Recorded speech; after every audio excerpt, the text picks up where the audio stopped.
Tinokuchingamidzai kuchechi yeChrist Embassy yepamhepo yatinoita muchishona.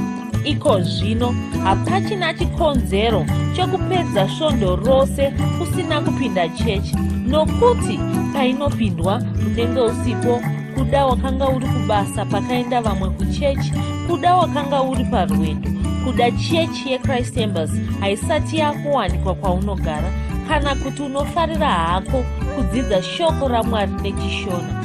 Ino ndiyo yave chechi yako. Chipinda tinamati.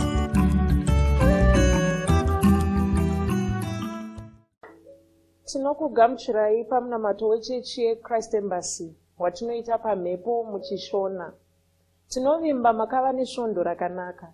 Tichatanga nekunamata pamwe chete. Mushure mazvo tichapiwa chidzidzo cherhapsody. Tichazobatana pamwe chete tichiimba nekurumbidza Mwari. Tozopiwa dzidziso yeshoko raMwari yesvondo rino. Saizvino toda kutora mukana uno kuti tipinde munguva yedu yekunamata. Tichatanga nekutenda Mwari pamusoro pesvondo ratabuda mariri. Zvatakawana svondo irori, kunyange zvaichemedza, tinonzwa shoko raMwari rinoti pane zvose zvatinosangana nazvo tipe Mwari kutenda. Saka naizvozvo ngatinamatei. Baba, muzita raMambo Jesu, Baba tinokutendai. Baba tinotenda neumwe nomwe ari pano. Baba tinongotenda Baba nemaropafadzo ari pakati pedu muchone makatendeka. Baba tinotenda nezvose zvatakawana musvondo rakapfuura Baba, nezvimwe zvatakatadza kubata Baba. Tinongotenda kuti mune irori ratiri kupinda Jehovha tichawanikwa tiri kuzvibata Baba, muzita raMambo Jesu. Baba tinotenda neshoko ratakadzidza svondo rapfuura Baba, kuti irori ndiro shoko ratiri kufamba naro Baba, muzita raMambo Jesu. Ndiro shoko riri kushandura upenyu hwedu Baba, muzita raMambo Jesu. Tinokutendai muchone makatendeka, muzita raMambo Jesu. Amen. Tichiri kunamata, iye zvino toda kutora mukana uno zvakare kuti tienderere mberi nemunamato wedu. Iye zvino toda kunamatira maprogramu edu ari kuitwa muchechi yedu mazuva anotevera. Tine Healing School Canada ichaitwa mumazuva mashoma ari kutevera iwaya. Tinoda kunamata pamusoro peHealing School iyoyo. Tinamatira kunyange vadzidzi vachauya kuHealing School vane zvinovanetsa, vamwe vane zvirwere, vane matenda avainawo. Tinongonamata kuti shoko raMwari pari vanorinzwa shoko raMwari, utano huwanikwe huri kuuya kwavari, muzita raMambo Jesu. Ngatinamatei Baba, muzita raMambo Jesu. Baba tinokutendai Baba, tinongonamata neHealing School Canada. Baba tinotenda Jehovha makatendeka nevadzidzi vachange vari paHealing School Baba. Baba tinotenda kuti umwe nomwe ari kuuya kuHealing School muchone makatendeka achawana chishamiso chake Baba, achawana zvaanoshuwira mukati memwoyo yake Baba. Baba tinotenda kuti mitezo ichatwasanudzwa Baba. Tinotenda kuti vachapiwa simba Baba, vanorwara vose Baba vachaporeswa muzita raMambo Jesu. Avo vakanga vaakuda kufa Baba, Baba tinotenda kuti upenyu huchadzororwa mavari Baba, muzita raMambo Jesu. Tinotenda neshoko richauya paHealing School Canada Baba, kuti irori shoko ishoko richashandura upenyu hwavo Baba. Vakawanda vagogamuchira Jesu vagopa upenyu hwavo kuna Kristu, muzita raMambo Jesu. Tinokutendai mutsvene, muzita raMambo Jesu. Amen. Tichiri kunamata, iye zvino tinoda kutora mukana uno kuti tinamate tichigadzirira mweya yedu kuti inzwe shoko randasi, inzwe shoko redu kubva kumufudzi wedu. Naizvozvo nguva ino tinoitora iri nguva yekunamata nendimi. Tiri kuda kunamata nendimi pese apa tambenge tinamata nezvatinonzwisisa, but iye zvino tinoda kunamata nendimi muzita raMambo Jesu. Ngati namatei.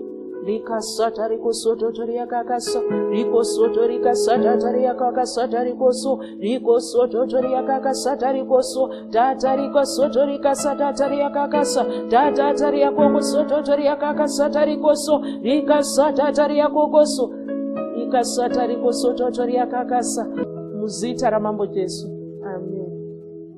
Nasi Shondo 11 Chikumi 2017. Mufundisi Chris vanoti zvinodiwa kuti shoko raMwari ritonge upenyu hwako. Mabasa 20 ndima 32 inoti, zvino hama dzangu ndinokuisai kunashe neshoko renyasha dzake, iro rine simba rokukuvakisai nokukupai nhaka pakati pavakaitwa vatsvene vose. Unogona kunge wakamborarama upenyu husina kunaka. Unogona kunge wakambosangana nezvinhu zvisina kukunakira. Izvozvo hazvina basa. Rega shoko raMwari ritonge upenyu hwako. Unozokurira zvinhu zvose zveupenyu huno. Asi pane zvinhu zvaunofanira kutanga wanzwisisa.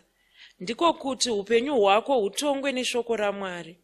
Zvinhu izvi ndezvinoti kuziva shoko raMwari, kurifungisisa uchiridzeya mumwoyo mako, nekuritaura nemuromo wako uine rutendo.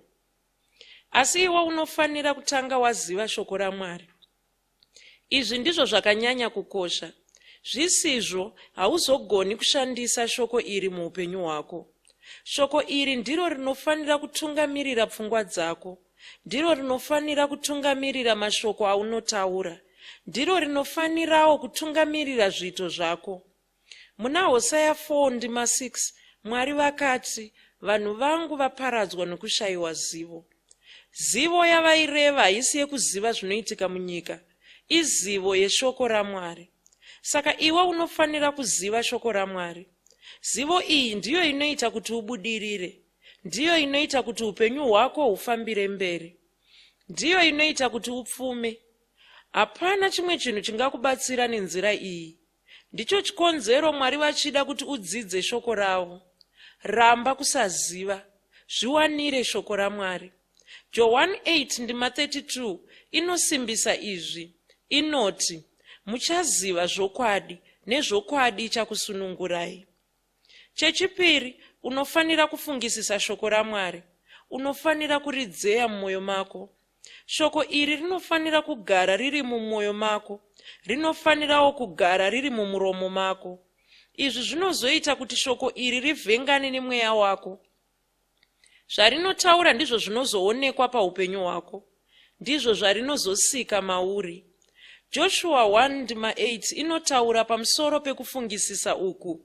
Inoti, bhuku iyi yomurayiro haifaniri kubva pamuromo wako, asi unofanira kuirangarira masikati nousiku, kuti uchenjere kuita zvose zvakanyorwamo, nokuti nokudaro uchazviwanira mufaro panzira yako, nokubata nokuchenjera.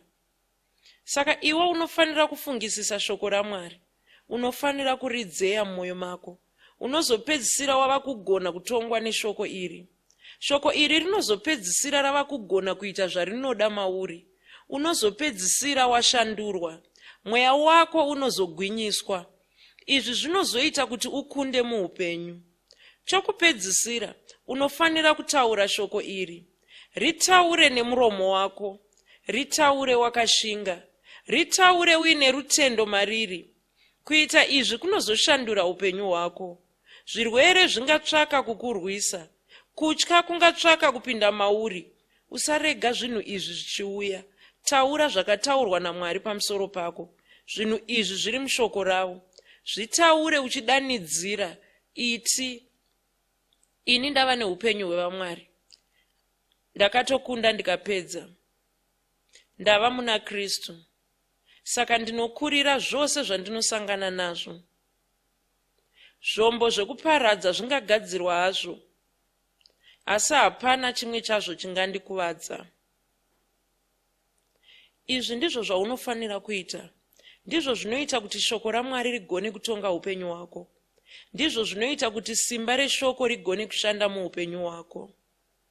Namata mumashure mangu uchiti, Baba vandinoda, ndinokutendai. Mune upenyu hwamakandipa. Upenyu uhu huri muna Kristu. Upenyu hunoshamisa. Paupenyu hwangu ndipo panoonekwa nyasha dzenyu. Simba renyu, rudo nekururama kwenyu. Shoko renyu riri kushanda mukati mangu. Riri kushandamo nesimba guru. Riri kuita kuti zvive pachena kuti ndine upenyu hwevaMwari. Saka ndiri mutano. Ndine zvinhu zvinopfachukira nekuwanda. Ndinokunda nguva dzose. Ndinogara ndakafara. Muzita raJesu. Amen.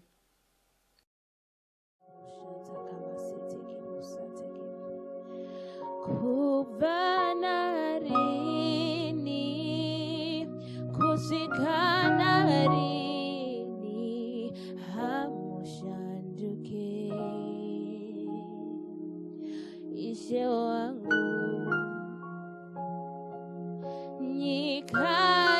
nyikaitange kusikaigume munogara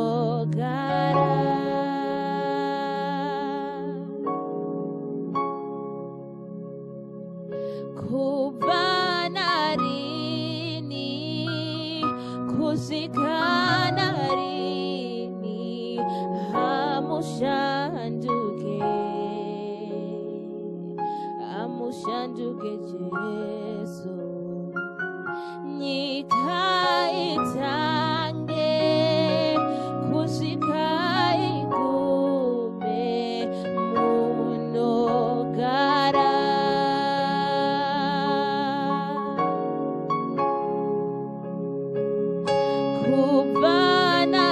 kubanarini kusikanarini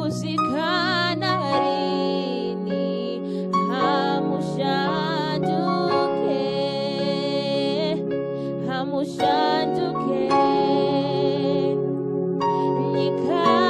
nyikaitange kusikaigume munogara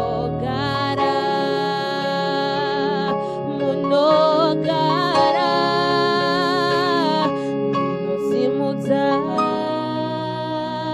zita renyu Mwari makanakisa ndinokudza zita renyu makatendeka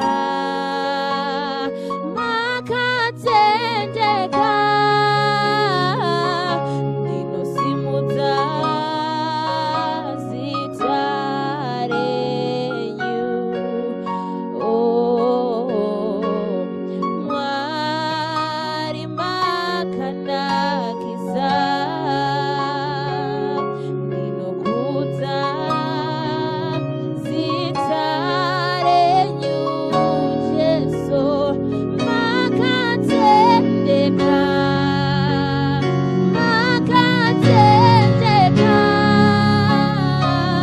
ndinosimudza zita renyu Mwari makanakisa ndinokudza zita renyu makatendeka ishe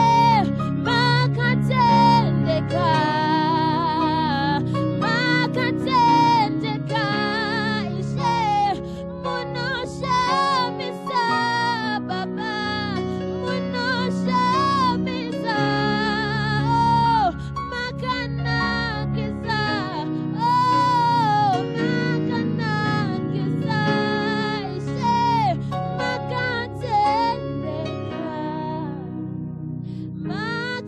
makatendeka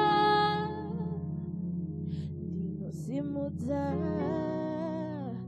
zita renyu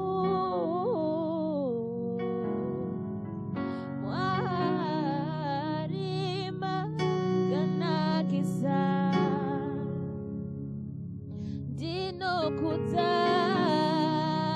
zita renyu makatendeka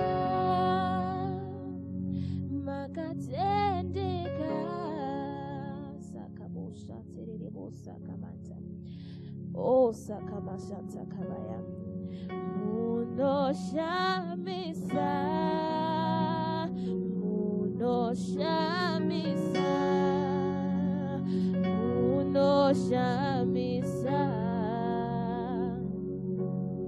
Jesu munoshamisa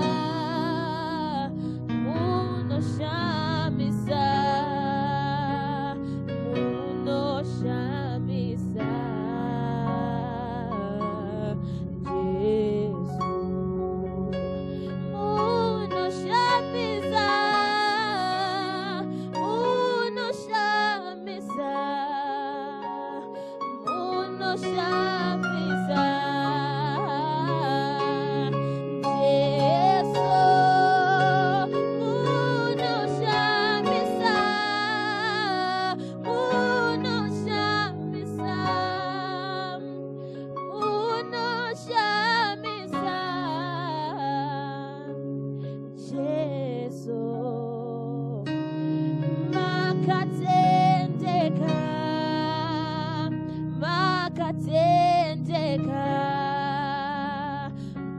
makatendeka Jesu makatendeka makatendeka makatendeka makatendeka Jesu makatendeka Jesu makatendeka makatendeka Jesu unoshamisa Jesu sakabosele monsararamasha unoshamisa Jesu rikatselele. Haleluya! Tinokuchingamidzai kumunamato wedu weChrist Embassy watinoita pamhepo muchishona. Ndinovimba kuti makava nesvondo rakanaka uye ndinoziva kuti Mwari vanga vari kukomborerai. Ndinotarisirawo kuti kune venyu vanga vachibatana nesu muzvirongwa zvedu musvondo irori tinamata pamwe chete naMufudzi Chris, vamwe vachiitawo zvidzidzo zvekuvamba. Ndinovimba kuti muri kukomborerwa nezvamuri kuita izvozvozvo. Ndinokuchingamidzai uye ndoda kupa kutenda kukuru kumutungamiriri wedu Mufudzi Chris Oyakilome vanotipa mukana wekuti tisanganisa izvozvi tichinamata pamwe chete tichidzidza shoko raMwari. Regai tinamate. Baba, ndinokutendai pambiri nerumbidzo kwamuri. Ndinokutendai nokuda kwomukana wamatipa wekuti tisangane tinamate tichidzidza shoko renyu muzita raJesu Kristu. Ndinokutendai, ndoda kutendai nokuda kwomunhu mumwe ari kubatana neni pamunamato uno. Ndichitaura iko zvino kuti simba raMwari riri kusvika kwaari richishanda mukati meupenyu hwake, mukati menyama yake, mukati memari dzake, mukati memhuri yake nezita raJesu Kristu. Zvishamiso zviri kuitika iko zvino patinodzidza shoko raMwari, nokuti Mweya Mutsvene vari kufamba kwose kwose kune vese vari kubatana neni pamunamato uno nezita raJesu Kristu. Amen. Haleluya. Tapinda mumwedzi wachikumi, takabuda mumwedzi wachivabvu. Mwedzi wachivabvu wanga uri mwedzi watanga tiri kufungisisa nokudziya shoko raMwari. Ndo shoko rechiprofita ratanga takaudzwa nomutungamiriri wedu Mufudzi Chris Oyakilome. Vakatiudza kuti mwedzi wachivabvu wanga uri mwedzi wokufungisisa nokudziya shoko raMwari. Tinotenda Mwari nokuda kwaizvozvo. Ndinovimba kuti manga muri kudzeya shoko raMwari, manga muri kufungisisa shoko raMwari, uye ndoda kuti munzwisise kuti kufungisisa nokudzeya shoko raMwari uku hachisi chinhu chatakangoita muna chivabvu chete, asi kuti chinhu chatiri kufamba nacho, ndo hwatova upenyu hwedu. Hazvina kusarira mumwedzi wachivabvu. Aiwa, tinopiwa chiprofita ichochi pamwedzi umwe noumwe, tobva tachitakura kufamba nacho mimwedzi yese inoteera noupenyu hwedu hwose. Saka upenyu hwedu kubva pamwedzi iwoyu hwatongova hwokugara tichipota tichifungisisa nokudzeya shoko raMwari. Ndo muforo matakapinzwa imomo. Haleluya. Asi tava muna mwedzi wachikumi. Svondo rapera Mufudzi Chris vanga vanesu vakatipa zverimwe shoko remwedzi wachikumi, shoko rechiprofita. Shoko rechiprofita ndakakudzidzisai kuti rinotitungamirira, ndo kumbondera kwatinoita isu savaKristu, ndo zvinotizivisa kuti upenyu hwedu tohurarama sei. Ndakakupai muenzaniso pane imwe svondo yapfuura iyo ndichiti shoko rechiprofita rakafanana nemurimi ari kuudzwa mamiriro ekunze. Murimi kana akasaziva mamiriro ekunze haazivi musi wokudzvara mbeu dzake, haazivi kuti ozvifambisa sei pabasa rake rokurima. Anofanira kuudzwa unzi kunze kwakamira sei, mvura ichatanga kunaya rini, ichanaya kwemwedzi yakawanda zvakadini, ichanaya yakawanda zvakadini, kuchapisa zvakadii, chando chacho chicharova zvakadini, ndokuti agone kuronga mabasa ake. Isuwo kana tichiudzwa shoko rechiprofita tinobva tanzwisisa kuti upenyu hwedu tohuronga sei. Saka takapiwa chiprofita chemwedzi wachikumi, tikanzi mwedzi wachikumi mwedzi wekunamata, mwedzi wachikumi mwedzi wekunamata. Saka taakutoziva kuti muna chikumi umu basa redu raro kunamata, taakunangisa nokusimbirira panyaya yokunamata. Ndo zvandoda kuti kukutsanangurirai, nokuti mufudzi Kristu vatiudza shoko iroro vakatitsanangurira zvimwe zvinhu zvomashoma pamusoro pekunamata. Haleluya. Vakatitaurira kuti minamato ine pakawanda, kune mhando dzakawanda-wanda dzekunamata. Nadzo kune munamato wokungotenda Mwari, uchirumbidza Mwari usina chaunokumbira, asi uchivatenda nokuda kwezvavari, zvavanotiitira nezvavakatiitira, uchingotenda saizvozvo. Unenge usina chaunokumbira, unenge uchingovatenda chete. Pane munamato imwe yatinogona kungonamata nedzimwe ndimi chete, tichitaura nedzimwe ndimi, imhando yemunamato iyoyo. Asi vane mumwe munamato wavakasimbisa vakati munamato iyoyo ndo watiri kufamba nawo mumwedzi wa10. Munamato uyu munamato wokunyengeterera nokukumbirira vanhu. Haleluya. Vakativerengera kuna Ezekieri 22 ndima 29 kusvika 31. Regai ndikutaridzei ipapo. Ezekieri 22 ndima 29 kusvika 31. 29 kwanzi vanhu venyika vakamanikidza nokupamba, zvirokwazvo vakatambudza varombo navanoshayiwa, vakamanikidza mutorwa asina mhaka yake. Zvatiri kuona ipapapa, tiri kuratidzwa dambudziko ranga riri panyika, dambudziko ranga risiri kufadza Mwari. Kwanzi vanhu venyika vanga vari kuitira vamwe utsinye. Panyika panga pane uipi, paine vanhu vanga vari kuitira vamwe utsinye, vachipamba vamwe, vachimanikidza vamwe, vachinetsa vanhu nokumanikidza vanhu vasina mhosva havo. Izvozvo Mwari vanga vasingazvifariri. Zvino pandima ye30 zvanzi nemhaka yekuti Mwari vanga vasingazvifariri, tinoona pandima dzinotevera kuti Mwari vanotitaridza kuti uipi uhu hwanga huchazounza kuparadzwa panyika nokuda kwaizvozvo. Zvivi zvanga zviri kuitwa navanhu izvi zvanga zviri kuzokoka kuparadzwa, asi Mwari vanga vasingadi kuparadza nyika. Saka pandima ye30 zvinonzi, zvino ndakatsvaka pakati pavo munhu angagadzira rusvingo, angamira pakakoromoka pamberi pangu achirwira nyika kuti ndirege kuiparadza, asi handina kumuwana. Saka Mwari vanotitaridza ipapapa kuti ndaona uipi hwese ndichiziva kuti uipi uhu unozosvika pakuparadzwa kwenyika. Ndakatsvaka kuti ndianiko ungatavira kuparadzwa uku, angatavira nyika kuti isaparadzwa, asi vanotaura kuti kwanza handina kuwana munhu.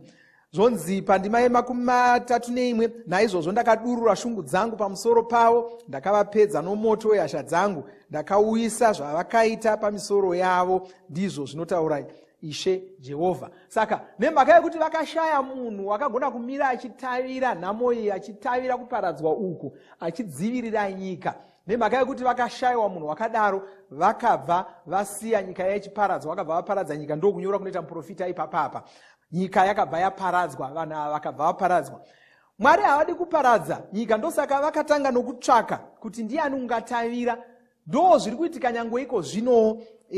Mwari panoitika uipi pese pese, Mwari vanoziva kuti uipi uhu hunoparadza nyika, saka vanotsvaka munhu anogona kumira achitavira. Zvino munhu anogona kumira achitavira uyu ndivo isu vaKristu. Tisu vaKristu tinotavira sei? Tinotavira nyika tichishandisa minamato. Mhando yeminamato yerudzi urwu munamato wokunyengeterera nokukumbirira. Haleluya. Saka ndo basa redu savaKristu. Saka mufudzi Kristu vakatizivisa kuti mumwedzi wa10 uyu ndo basa ratei tinaro kunyanya rokukumbirira nokunyengeterera mhuri dzedu, matunhu atinogara, angava maguta, angava maruwa, nenyika dzedu. Tinokumbirira nokunyengeterera kuti nokudemba kuna Mwari kuti zvichibva pazvivi zviri kuitwa navanhu vari munyika, matunhu iwaya, nyika idzodzi, mhuri idzodzi dzisaparadzwa, asi kuti nyasha dzaMwari dzionekwe munzvimbo dzatinogara idzodzi. Saka vakatitaridza zvinhu zvatofanira kunge tichengeterera mumwedzi uno wa10. Tichange tichengeterera mhuri dzedu, tichange tichengeterera matunhu atinogara, sokutaura kwandatoita, ringava guta, angava maruwa. Tichange tichengetererawo nyika dzedu dzatinogara. Ndo zvatinenge tichiita. Tinenge tichinyengetera kuti zvidini? Tinenge tichinyengetera kuti munzvimbo dzese idzi muve norunyararo, muve noufumi. Kana iri nyika, ufumi huwande munyika. Ndokuti vanhu vagarike zvakanaka, vagare zvakanaka vachigona kushumira Mwari nokunamata Mwari murugare. Tinonamatawo kuti vhangeri rifambe zvakanaka munyika idzi. Harifaniri kuwana chinoridzivirira mumhuri dzedu, mumatunhu atinogara nomunyika medu. Tonyengetererawo kuponeswa kwevanhu munzvimbo dzese idzi. Pamusoro pazvo tinonyengetererawo makereke munzvimbo dzatinogara. Makereke ose zvawo anoita basa raMwari achitsvaka kufambiswa kwevhangeri. Tinyengeterera vafudzi vacho, vatungamiriri vacho nevatendi vari mumakereke iwayo vasimbiswe naMwari vachitungamirirwa. Ndonga munozoona pane minamati yatinotumirwa namufudzi Kristu yatinotumira pasvondo tichikutumirai, munonyatsoona kuti kazhinji techinamatira makereke iwaya. Ndo kunamata kwatiri kuramba tichifamba nako, ndo kunyengeterera nokukumbirira kwatinenge tichiita. Ibasa redu, zvinhu zvatinofanira kuita isu savaKristu, uye zvinhu zvatinofanira kuita kunyanya sei mumwedzi uno wachikumi, nokuti chiprofita chati mwedzi uno ngatisimbirei kunyengetera nokukumbirira vanhu. Haleluya, amen. Saka mufudzi Kristu vakatipa urongwa hwekushandisa pakunamata. Tagara tiri kubatana pamwe chete namufudzi Kristu tichinamata musi wemuvhuro wega wega, musi wechitatu wega wega nomusi wechishanu wega wega. Mazuva iwaya tinonyengetera, tinonamata nguva dza12 masikati nenguva dza10 manheru. Asi vakawedzera, nokuti tamwedzi watofanira kuwedzera kunamata, vakawedzera kuti pamazuva atatimbosiurukira aya chipiri, china nomugovera tichange tichinamatazve nenzira imwe chete iyoyo, tichinamata nenguva dza10 manheru kwezvinhambo 15. Saka rangarirai ipapo, batanai pamwe chete nesu tichinamata. Taakunamata zuva rimwe nerimwe. Musi wesvondo hongu tinenge taakumachechi, tinenge taapaminamato saizvozvi. Saka tine mukana mumwe watinowana wokunyengetera. Ndo chiprofita, ndo urongwa hwatinahwo, ndo shoko ratiri kutungamirirwa naro naMwari. Taakuziva zvokuita, taakuziva mafambiro. Haleluya. Saka ngatichifambai saizvozvo.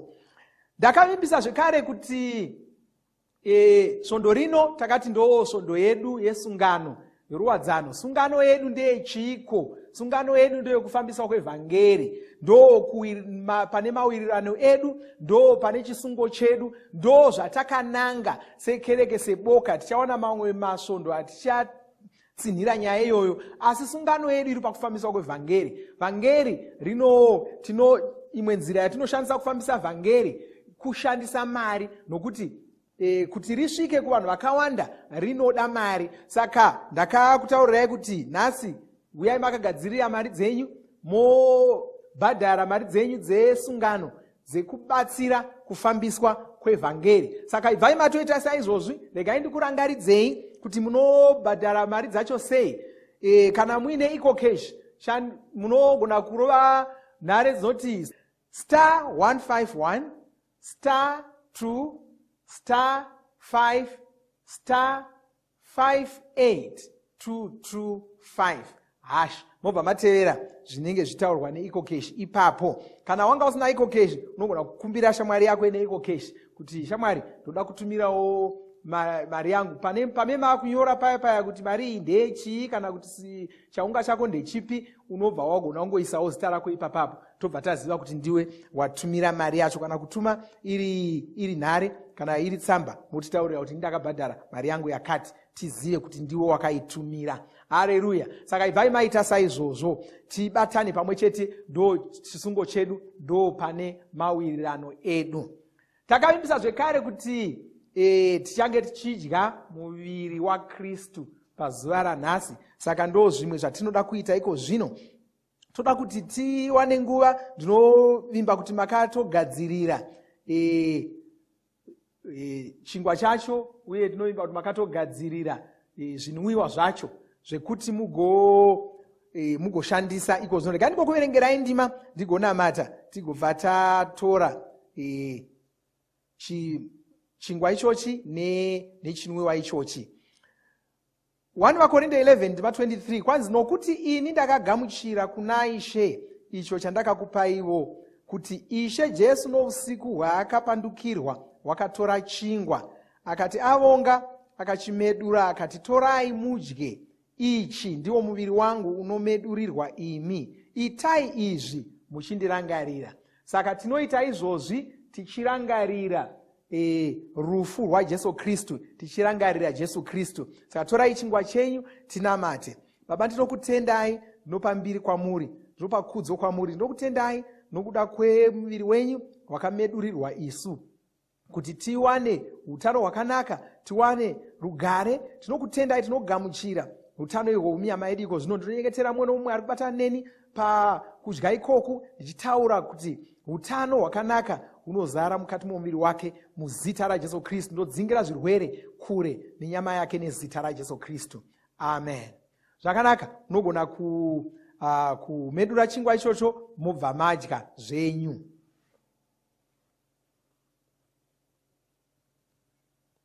Haleluya. Ndima 25 kwanzi, saizvozvowo vakati vapedza kurayira, akatora mukombe akati, mukombe uyu ndiyo sungano itsva muropa rangu.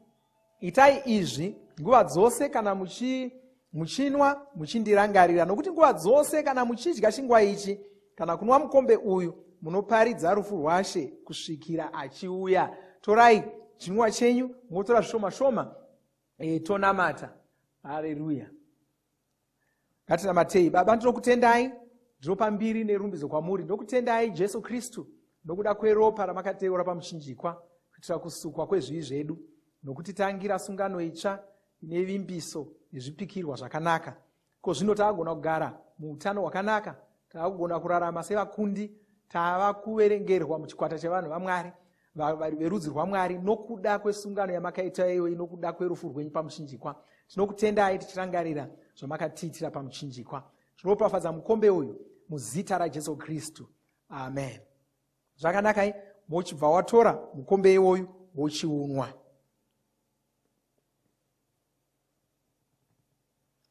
Haleluya.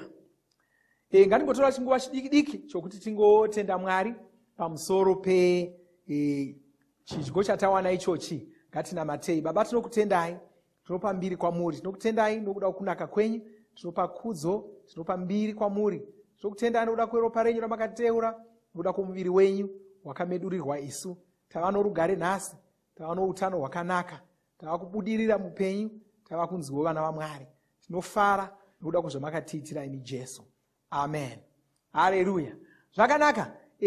Makorokoto kana wabatana nesu pachidyo ichochi, noti wakaropafadzwa. Pose patinoita saizvozvi, ndoda kuti tibatane pamwe chete. Haleluya. Ndoda kuti ndinamateko ndokunamatirai tisati tavhara, uye ndichikukurudzirai musakanganwa kupa mupiro wenyu, nzira yekupa takatokupai nechekare. Zvakare ngatibatane zvakare munamato wedu wesvondo rinouya. Rangarirai urongwa hwedu hwokunamata mwedzi uno wachikumi. Haleluya. Regai ndikunamatireiko zvino. Baba, ndinokutendai nezita raJesu Kristu. Ndoda kutenda, ndoda kumwe nomumwe wabatana neni pamunamato uno. Ndinotaura chiropafadzo pamusoro poupenyu hwake nezita raJesu Kristu. Satani hauna chako maari, hauna chaunogona kukanganisa mukati muupenyu hwake nezita raJesu Kristu. Ndinotaura utano hwakanaka mune vese vari kubatana neni pamunamato uno nezita raJesu Kristu.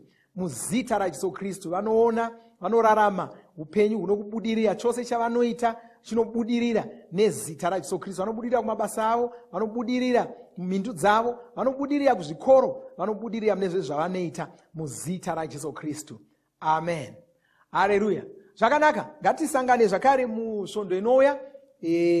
Muchava nesvondo rakanaka, mucharopafadzwa musvondo ino yose. Zvinhu zvese zvamuri kuita zviri kubudirira. Ngatisangane munamato wesvondo rinouya. Amen. Mashoko eupenyu